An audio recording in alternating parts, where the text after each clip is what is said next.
Ketika kita berharap kebaikan kita dibalas oleh orang yang sama, maka berhati-hatilah. Bisa jadi keikhlasan saat itu menguap, karena sesungguhnya ketika berbuat baik kita hanya sedang menjalankan perintah Allah. Assalamualaikum warahmatullahi wabarakatuh. Ahlan wa sahlan di channel Keluarga Bun Ai. Keluarga yang bercita-cita selalu bersama sampai surga. Amin amin ya robbal alamin. Om lagi lihat apa? Lagi lihat ayam. Hah? Lagi lihat ayam. Yang kecil apa yang gede? Kecil. Mana? Tuh di belakang kamu. Wah, Keren banget ya. ini aku guys yang ngulek guys. Kamu makan yang banyak ya. Kamu ngasih nama ayamnya siapa, Bim? Hah? Kamu ngasih nama ayamnya siapa?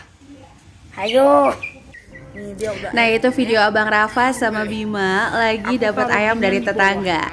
Balik lagi ya teman-teman, kalau kita mau nih untuk meminimalisir, bukan berarti nggak pernah ya mereka berantem, tapi meminimalisir berantemnya itu kita harus betul-betul sentuh dari hatinya. Contoh nih, kalau lagi berantem biasanya malah yang Bun Ai bela itu si abang, karena si abang jauh lebih berperasaan ketimbang si adik, alias adik tuh lebih cuek gitu ya.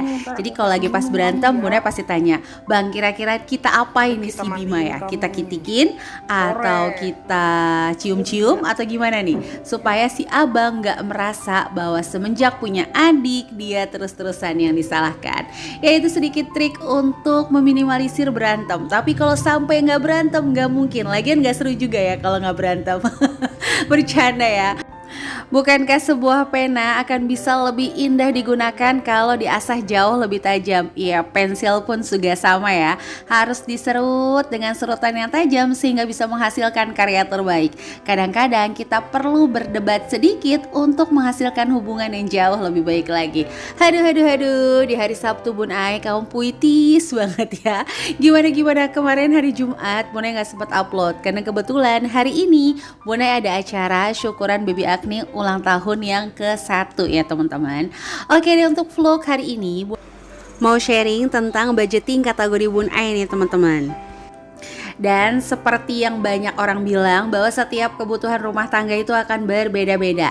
Setiap borosnya rumah tangga itu akan berbeda-beda. Setiap hematnya rumah tangga akan berbeda-beda. Jadi ayo kita fokus kepada pembukuan sendiri dan jangan pernah menjadi juri kalau tidak diminta ya. Emangnya Indonesian Idol? Aku sih yes. Bercanda ya. Jadi di sini Bun Ai itu biasanya setelah terima gaji dari pak suami itu langsung menyisihkan untuk tabungan anak-anak. Nah, itu biasanya Bun Ai akan sisihkan sendiri per tahun. Kalau dulu Bun Ai itu mas suami itu ngikut asuransi ya, tapi ternyata qadarullah saldonya tuh terjun bebas ya kan. Tapi alhamdulillah seperti yang pernah Bun Ai sharing, balik semuanya refund full dengan perjuangan yang ya boleh dibilang panjang lah ya. Nah, sekarang Bun Ai lebih memilih untuk menyisihkan sendiri. Nanti setelah 1 tahun atau setelah uangnya kumpul, jadi nggak setiap bulan ya teman-teman, itu Bun Ai tabungin, masing-masing punya tabungannya. Bukan berarti satu bank, nggak, beda-beda bank. Yang penting yang paling utama bukannya biskuit Roma atau Roma Irama. bercanda. Banknya itu Bun Ai ngusahain bebas administrasi. Kalaupun ada adminnya, kita akan usahakan saldo kita ya itu nanti untuk interestnya atau untuk bunganya akan sama dengan adminnya, jadi nggak rugi ya. Nah, yang kedua itu Bun Ai bakal sisain tabungan pribadi. Untuk jumlahnya, tabungan anak-anak secara detail Bun Ai udah pernah sharing di video Sinking Fun ala Bun Ai ya. Nah, biasanya sih kalau di bawah 5 tahun Bun Ai usahain cuma bisa 10.000 per hari. Terus kalau di atas 5 tahun itu 15.000 per hari. Nah, yang kedua itu ada tabungan pribadi, cash atau emas. Tapi biasanya Bun Ai nggak pakai kayak dana darurat yang harus 12 kali, 6 kali, enggak. Senyamannya Bun Ai aja. Jadi kalau misalnya menurut Bun Ai udah cukup sekian di tabungan, biasanya kita alihin ke yang lainnya. Nah, yang ketiga itu ada tabungan tahunan yang biasanya Bun Ai ikutin ke arisan, karena di daerah rumah Bun Ai ada arisan bapak-bapak gitu ya.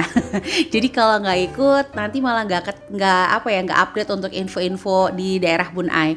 Nah, itu biasanya Bun Ai ikutin. Kalau dapat langsung Bun Ai bagi-bagi untuk kebutuhan tahunan. Jadi pas dapat nih misalnya sekian gitu, nah itu langsung Bunda bagi tuh untuk pajak A, pajak B seperti itu. Kalau dia bilang wah Bunda sih enak, gajinya besar, balik lagi ya teman-teman, yang namanya gaji itu kecil, yang gede itu gajah.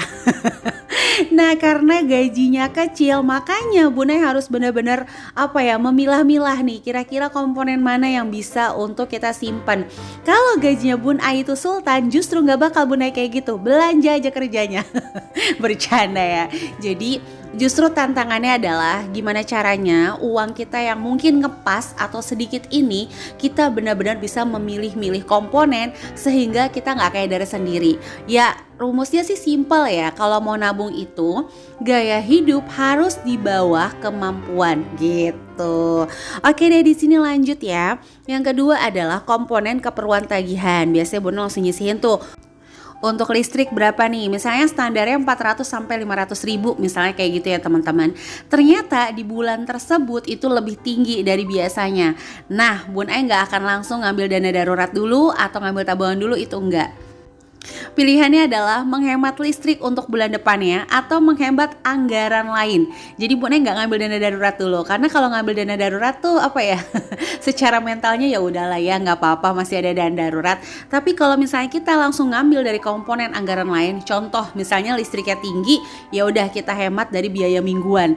Nah biasanya kayak gitu ya. Atau kalau emang mau lagi kita akan cari tambahan untuk nutupin ya, nggak gede-gede tambahannya ya.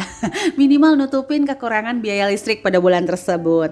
Nah yang kedua itu pulsa. Bunda nggak pakai wifi ya teman-teman, karena pernah mau pakai wifi itu mahal banget untuk tarik kabelnya, hampir 1 juta lebih. Jadi ya udahlah ya, nggak usah, lagian yang sekolah masih Abang Rafa aja, daring, kuotanya masih sangat cukup. Dan anak-anak itu ya satu lagi nih tips kalau tanya gimana ya caranya Bun Ai untuk ngatur anak main gadget, ya udah internetnya kita yang ngatur. Gimana caranya kita mau ngatur anak kita main gadget sesuai dengan kita mau kalau internetnya dibablasin, yang beliin kuota kita, yang ngasih internet kita, yang keder kita. Jangan kayak gitu Marimar, keder sendiri kamu. Jadi internet atau kuota internet ini hanya berfokus pada handphone Bun Ai. Nah biasanya sebelum mereka tethering, Bun Ai akan kasih tahu nih kamu tethering jam segini, kira-kira kamu mau berhenti di jam berapa, kayak gitu teman-teman. Jadi udah ada kesepakatan di awal ya, nggak tiba-tiba tuh merampas seluruh kebebasan keinginan luhur, tau-taunya dimatiin tuh nggak. Udah ada kesepakatan di awal, oke jam segini, kamu jam segini, kira-kira nanti tetheringnya mati jam berapa, kayak gitu ya teman-teman. Lagian kan kalau pakai wifi Bunda juga harus ada budget untuk pulsa. Nah biasanya untuk tagihan sedekah kayak gitu ya, disesuaikan dengan kemampuan dan keinginan. Aduh, kayak agak ribet gitu ya ngomong budgeting kategori. Oke lah, untuk merelaksasikan keribetan ini kita sapa-sapa dulu ya. Ke kebon ngambil singkong, halo Cirebon dan Hongkong. Nabung receh pakai celengan, hai Aceh dan Grobogan. Grobongan sih, pokoknya daerah sana deh ya. Udah Bun Ai sapa nih. Ke pasar pakai sepeda, Makassar dan Samarinda. Apa kabar Makassar? Disapa lagi sama Bun Ai ya. Di rumah susun angin semilir, hai Madiun dan Gumilir. Kemarin ada yang komen, Bun Ai Gumilir kok malah belum disapa sih. Oke deh, itu aja tuh sapa-sapa hari ini ya. Dan bagi kamu yang senantiasa bergabung di channel Keluarga Bun Ai mengucapkan terima kasih sebanyak-banyaknya. Dan kamu yang baru ngeklik video ini, ayo dong langsung tekan tombol subscribe dan silahkan menikmati seluruh video yang ada di channel Keluarga Bun Ai. Oke lanjut, untuk budgeting kategori lainnya adalah belanja bulanan. Biasanya nih Bun Ai akan bagi dua, jadi minggu ketiga di akhir bulan dan minggu kedua di awal bulan. Bener-bener nyari tanggal nih yang bener-bener sepi gitu, jadi nggak desek-desekan, terus lebih rileks. Karena biasanya secara psikologi kalau bareng-barengan ngelihat keranjang orang penuh itu secara alam bawah sadar pengen penuh juga. Jadi kalau bisa di tanggal-tanggal yang ya agak sepi. Biasanya juga nggak langsung. Kenapa? Karena Bun Ai udah pernah coba langsung kebutuhan 1 bulan. Ujung-ujungnya di setiap minggu pengen jalan ke A, ke B, ke C. Bahasanya cuman ke Indomaret, ke Alfamaret. Aduh nyebut merek ya. Itu tetap aja kalau ada yang dibelanjain itu akan over budget. Ya bahasanya mah dicomot-comot gitu ya, ujung-ujungnya di rumah malah numpuk. Beli promo, beli diskon yang padahal diskonnya cuma 2.000, 1.000. Yang kalau nggak dibeli malah bisa nabung 5.000. Ya kadang-kadang aneh juga nih si ibu-ibu ya. Gak ibu-ibu doang loh, kadang-kadang bapak-bapak juga kayak gitu. Oke deh, di sini yang selanjutnya adalah belanja mingguan sayur. Selalu Bun Ai bagi 5 plus ongkos suami ya, ini nggak ketulis, mohon maaf. Jadi mingguan sayur itu pasti amplopnya tuh kayak berdampingan sama ongkosnya suami. Kenapa Bun Ai bagi per minggu? Karena suami Bun Ai udah pernah dicoba per bulan, per hari, ternyata yang efektif itu per minggu ya teman-teman. Kalau per hari Bun Ai jadi keder kayak ngasih uang jajan. Per bulan barokallah, belum akhir bulan udah lenyap dari peredaran tuh uang-uangnya di dompet ya. Jadi dia sepakat untuk setiap minggu aja. Nah hebatnya ketika dipakai metode setiap minggu, beliau bisa menyisihkan loh dari yang udah dikasih sama Bun Ai. Alhamdulillah, sedikit banyak disyukurin, syukur-syukur banyak ya. Mudah-mudahan Pak suami nonton video Bun Ai ya. Harus nonton Pak, kalau nggak nonton nanti saya share linknya ke Bapak. Bercanda ya teman-teman. Dan di sini untuk belanja mingguan sayur itu antisipasi ada boros, makanya Bun Ai bagi 5. Terus sayur biasanya sih belinya ke pasar ya Bun Ai, atau kalau misalnya ke tukang sayur udah ada langganannya sendiri, atau kalau lagi promo juga bisa pakai online. Nah yang paling penting sebelum bayar sayur itu wajib bersih-bersih kulkas ya teman-teman. Dan biasanya Bunda tuh benar-benar runut apa nih yang kira-kira ada di kulkas, atau misalnya di luar kulkas kayak kentang itu kan di luar kulkas masih ada yang bisa dimasak, dimasak dulu. Kalau memang minggu itu ternyata masih belum habis banget ya udah nanti aja belanjanya gitu ya teman-teman. Jadi benar-benar harus habis gitu. Jadi nggak ada yang dibuang, sayang juga kan. Silakan disesuaikan dengan kondisi atau misalnya kebutuhan ya. Nanti di akhir video Bun Ai juga bakal sharing catatan lengkapnya Bun Ai ya. Nah di sini selanjutnya adalah budget hiburan. Ini wajib banget. Jadi biasanya untuk hiburan Bun Ai akan selang-seling berbayar, hemat, keluar di rumah. Jadi meskipun di rumah kita bisa beli sosis, kita bakar, terus ala-ala piknik di rumah. Pokoknya yang penting menghadirkan suasana yang berbeda dari hari-hari biasanya untuk menjadikan mood booster anak-anak kita. Ya hari-hari selanjutnya itu lebih bahagia lah ya. Mudah-mudahan dengan mood booster yang baik, kesehatan anak-anak juga akan jauh lebih baik lagi. Bun Ai juga bakal nyiapin gas plus galon, jajan anak, buah-buahan plus vitamin. Itu biasanya Bun Ai pisahin.